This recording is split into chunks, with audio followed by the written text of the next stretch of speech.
पुढची बातमी पाहूयात। मुलाखतीच्या अर्जाचा गैरवापर करण्यात आलेला आहे। बहुराष्ट्रीय कंपनीमध्ये महिला कर्मचाऱ्यांचं लैंगिक शोषण सुद्धा करण्यात आलंय। मुलाखतीतल्या अर्जातील वैयक्तिक माहितीचा गैरवापर केल्याचा आरोप करण्यात येतोय। तपासादरम्यान धर्मांतराचा प्रयत्न केल्याचं सुद्धा उघड झालंय। एसआयटी तपासामध्ये धक्कादायक उलगडा, संशयितांची पोलीस कोठडी आज संपणार आहे, त्यामुळे एकंदरीतच काय होतं या प्रकरणी हे सुद्धा पाहणं महत्त्वाचं ठरणार आहे।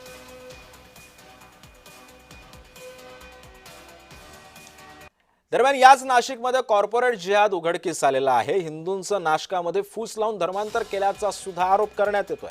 नाशकामध्ये कॉर्पोरेट जिहाद विरोधात सर्वत्र संतापाची लाट उसळलेली आहे। नाशिकमधील एका नामांकित आयटी कंपनीमध्ये हिंदू तरुणाला धर्मांतर करायला लावल्याचा आरोप करण्यात आला।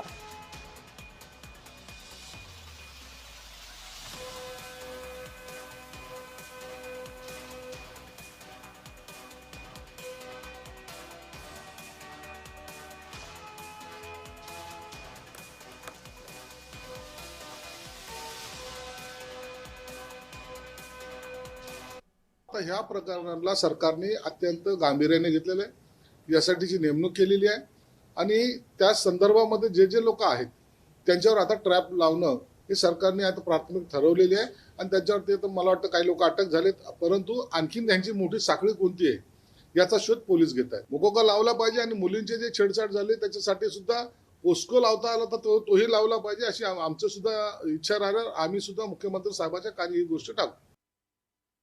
पोलीस जिथे जिथे ज्यांनी कायदा हातात घेतलेला आहे, अत्याचार अन्याय केला असेल त्या त्या ठिकाणी निश्चितपणे कडक कारवाई करतील। त्याच्यामध्ये कुठला धर्म कुठलं कर्म काहीही बघितलं जाणार नाही। त्याने चुकीचं काम केलं त्याबद्दल निश्चितपणे पोलीस त्यांच्यावर कारवाई करतील। त्याच्याबद्दल अजिबात शंका असण्याचं काहीही कारण नाही। आज मुख्यमंत्री देवेंद्र फडणवीसांचं सरकार आहे म्हणून 6च्या 6 आरोपी अटकेत आले आहेत, पण एकीकडे हे 6च्या 6 आरोपी मुस्लिम आहेत तर दुसरीकडे ज्यांचं शोषण झालंय त्या सगळ्या मुली हिंदू आहेत।